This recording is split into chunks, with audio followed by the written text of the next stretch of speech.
Hi friends, today we have at least one guest lecturer because someone refuses to sleep and I can't wait any longer to do this. So we've been talking about cultures, subcultures, countercultures, etc. Today we're going to take a look at the difference between high culture and pop culture. So high cultures are those activities that are usually patronized by elite audiences only. So things like classical music, ballet, opera, etc. Things where you have to be of at least some means to be able to enjoy them. Now, some would argue that that is used as a way for the dominant class to maintain, their status over the lower classes. We're not going to really worry too much about high culture. Instead, we're going to take a look at what's called pop culture, which I'm sure you've heard that term before.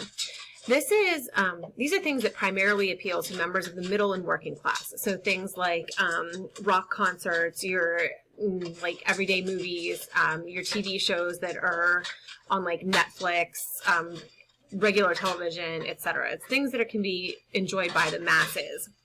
This is currently one of the United States' largest exports to other nations. We provide more pop culture to other nations than any other country in the world. So, some argue that this is actually not really a bad thing because whenever people all around the world are enjoying the same things, they can have commonalities and it can cause a more homogeneous society. And we have more in common with one another. We have things that we can talk about. It can bridge gaps. Others argue, though, that it's actually a form of cultural imperialism, that it's a way that we infuse our culture on other places. So, for example, like most other countries in the world, individuals speak English. Whereas for us, we don't have like a bona fide second language, and we don't even necessarily require individuals to learn a second language. But we assume when we travel abroad that other people will understand what we say when we speak English. So when we talk about pop culture, there's two types of pop culture. There's fads and fashions. So a fad is something that's temporary, but it's widely copied. It's enthusiastically followed, like literally everyone does it.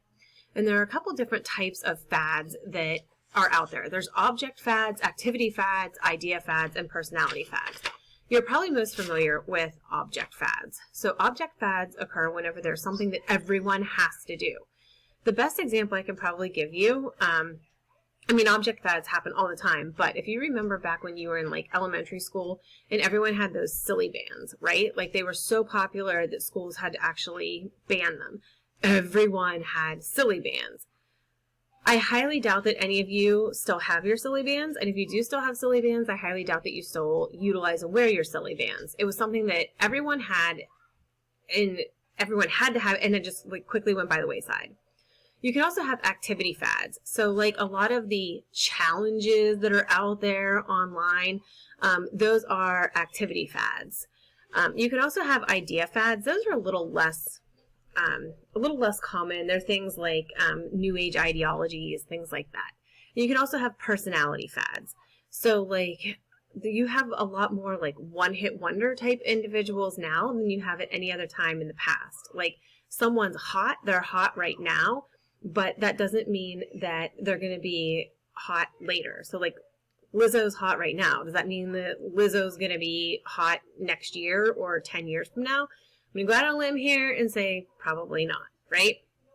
Fashions, on the other hand, are things that they're more value-oriented and they last longer than fads.